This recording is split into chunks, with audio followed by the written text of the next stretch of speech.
Cucina e chimica vanno a braccetto. Non si può dire infatti che l'arte culinaria, specialmente quella stellata, non prenda spunto della scienza per portare in tavola piatti inediti. L'osmosi è proprio una di quelle tecniche prese in prestito dalla chimica.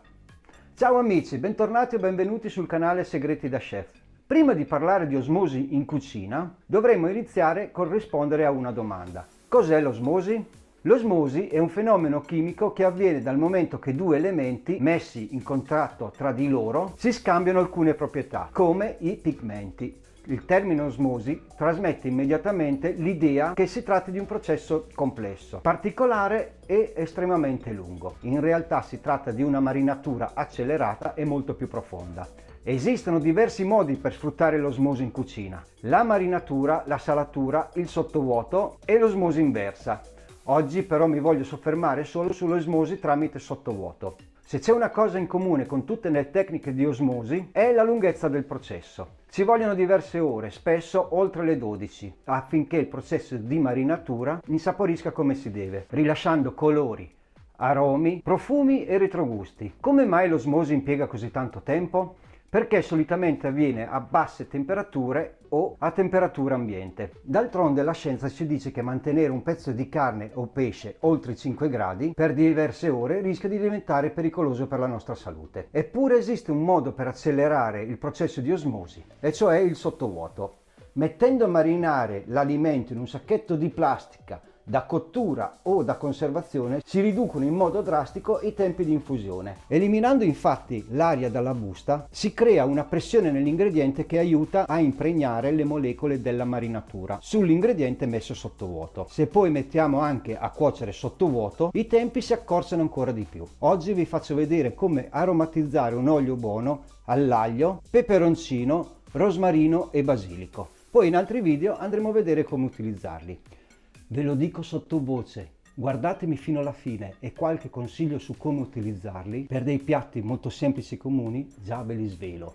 Andiamo a vedere quali sono gli ingredienti e le attrezzature che ci servono. Basilico fresco, rosmarino, aglio non sbucciato, un peperoncino intero, mix di peperoncini secchi, questi qua sono dei peperoncini messicani, olio extravergine, poi ovviamente il nostro runner, 4 sacchetti sottovuoto per cottura messi in un contenitore d'acciaio per poterli far stare in verticale, 4 ampolle e la nostra macchina sottovuoto. Partiamo subito con accendere il runner, lo impostiamo a 65 gradi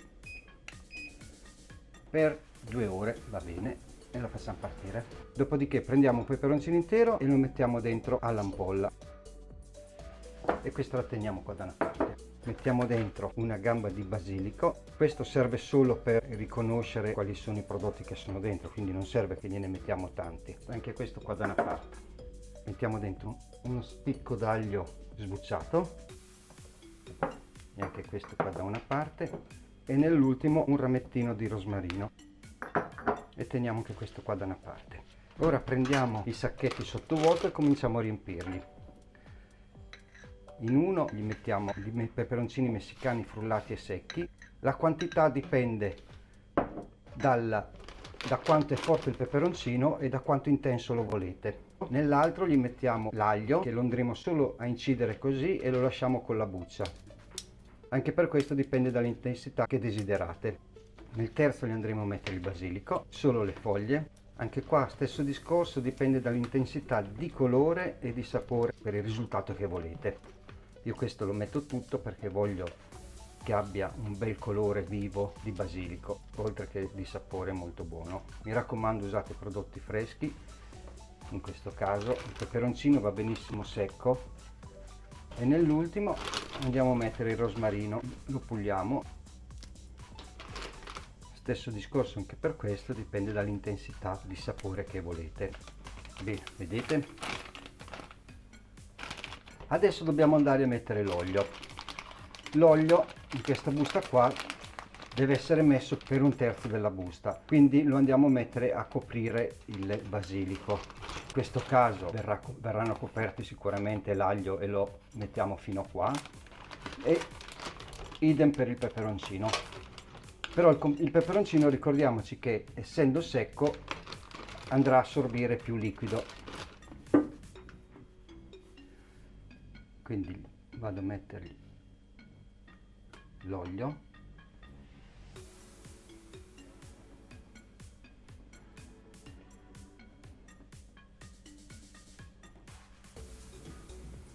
controlliamo se è sufficiente. Sì, sì, sì. Bene, sono tutti coperti. A questo punto li andiamo a mettere sotto vuoto. Quindi rigiriamo il sacchetto.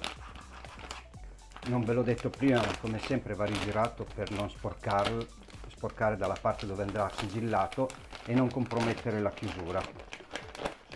Gli facciamo una leggera piega così,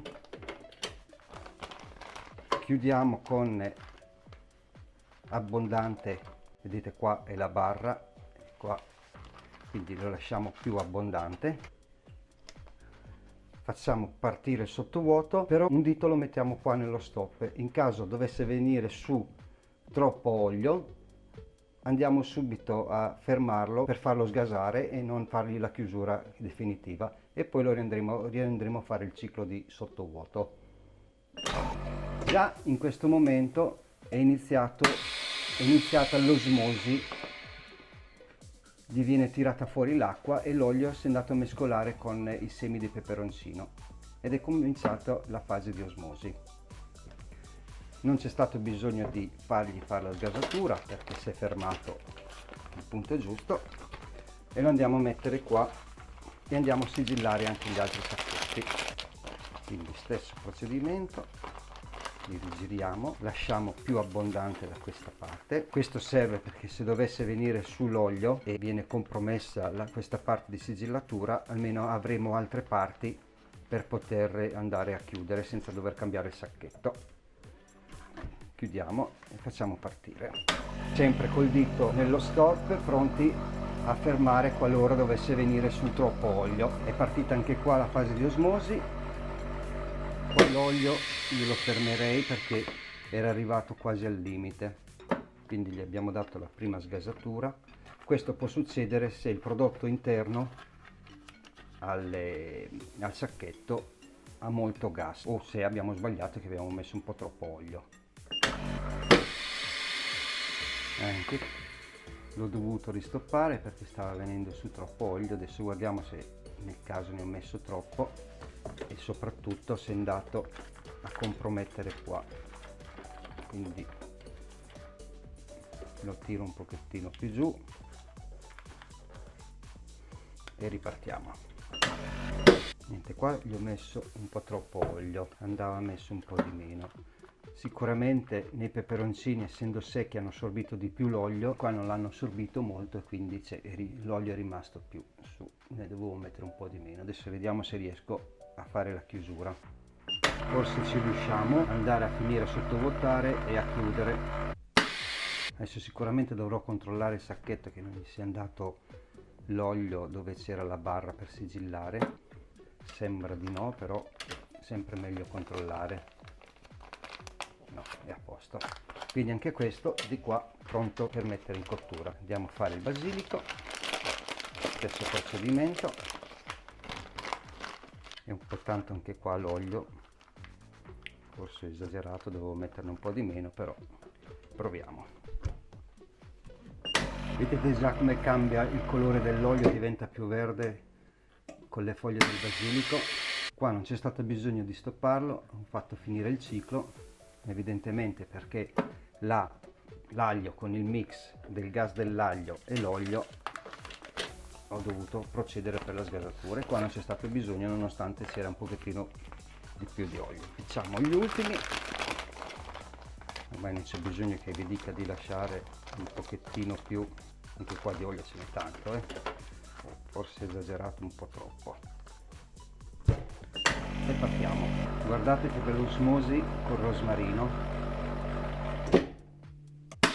Perfetto, anche qua non c'è stato bisogno. Tiriamo via il sacchetto, lo portiamo qua con gli altri pronti per mandarli in cottura.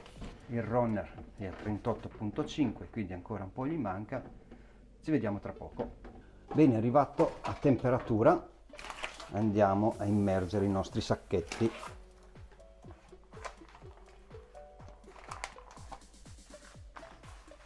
Adesso vedrete che scendono da soli, ma se così non accadesse mettetegli un peso come ho fatto io. Evidentemente in alcune parti c'è troppo gas, tipo nel peperoncino e nell'aglio, quindi gli mettete un peso e li tenete giù e continuate a tenere coperto.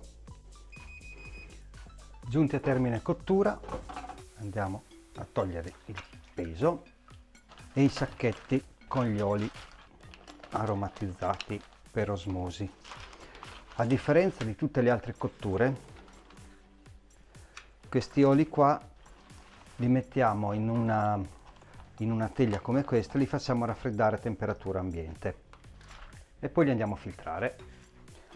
Bene, si sono raffreddati e li andiamo a filtrare. Inizio da quello al basilico perché è quello che comunque lascia un profumo meno intenso e quindi lavandola non c'è bisogno che lavo la ciotola col sapone dopo per scolare anche gli altri, ma è sufficiente solo dargli una sciacquata. Quindi mi aiuto con una pinza in questo modo e vado a scolare tutto. Ecco qua, vedete il colore come bello intenso, un bel colore verde dell'olio. Finiamo di scolarli tutti, magari strizziamo anche un po' per fargli venire fuori anche l'olio che è dentro le foglie. Queste foglie qua le possiamo buttare via. Prendiamo l'ampolla con il basilico dentro e con l'imbuto andiamo a versare. Ecco, questo olio al basilico qua lo possiamo benissimo utilizzare per andare a finire uno spaghetto al pomodoro e basilico, per renderlo ancora più succoso e di sapore forte di basilico. E poi la chiudiamo e lo lasciamo qua da una parte e la prima è fatta. Ho sciacquato la ciotola, il contenitore e il filtro e andiamo a fare quello all'aglio. Quindi tagliamo lo spigolo qua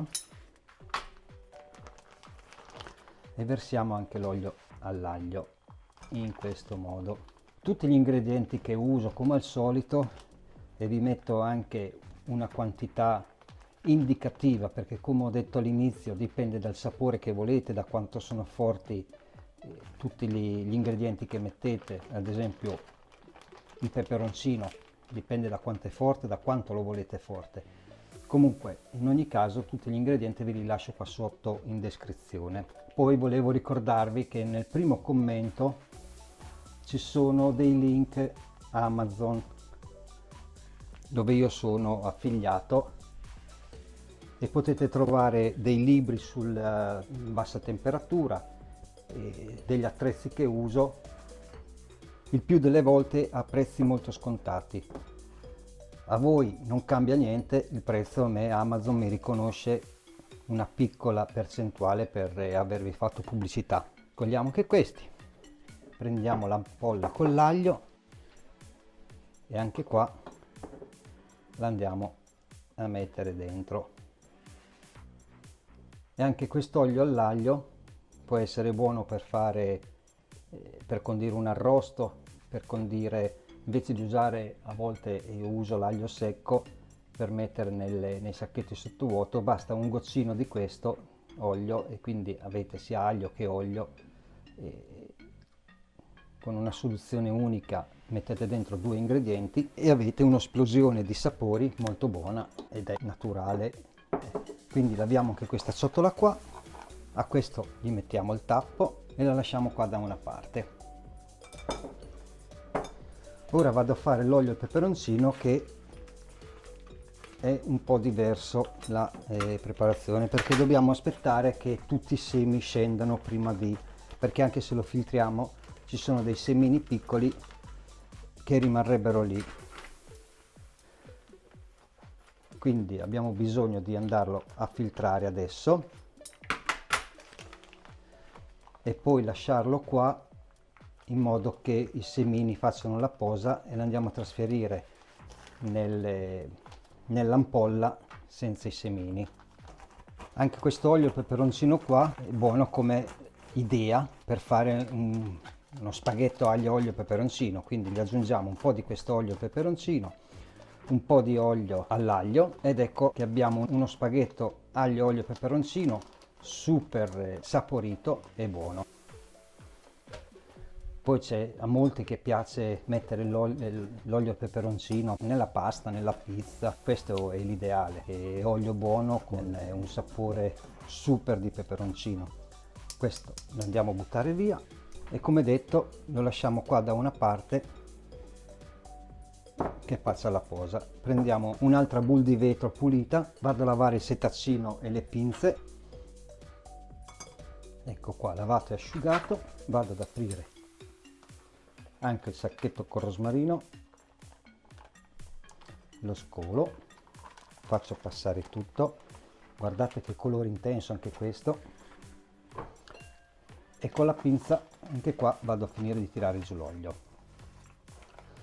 Volevo ricordarvi, se ancora non l'avete fatto, di iscrivervi al canale attivando la campanellina, così potete vedere anche l'utilizzo dell'olio in altre ricette, come lo vado a utilizzare. E se siete interessati, che vi piace la tecnica di cottura a bassa temperatura, potrete scoprire altre ricette e altri segreti. Se vi piace anche quello che faccio, mi renderebbe molto felice se mettesse like e magari anche un commento sotto se avete qualche curiosità o per farmi delle critiche o degli apprezzamenti sulle cose che vi propongo. Quindi vado a mettere nell'ampolla anche l'olio al rosmarino, gli mettiamo il tappo anche a questo e lo teniamo qua da una parte. Quest'olio al rosmarino è buono per condire un arrosto, ad esempio. Vado a finire anche l'olio, guardate la posa, l'olio al peperoncino,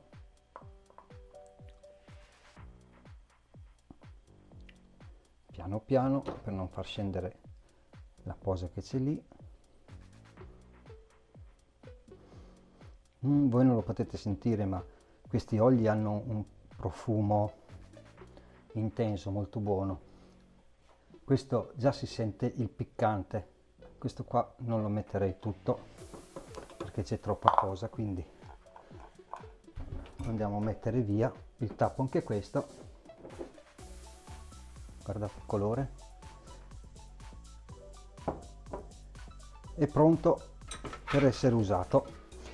E ora perché non provarlo con una bruschettina? Allora, un goccino d'olio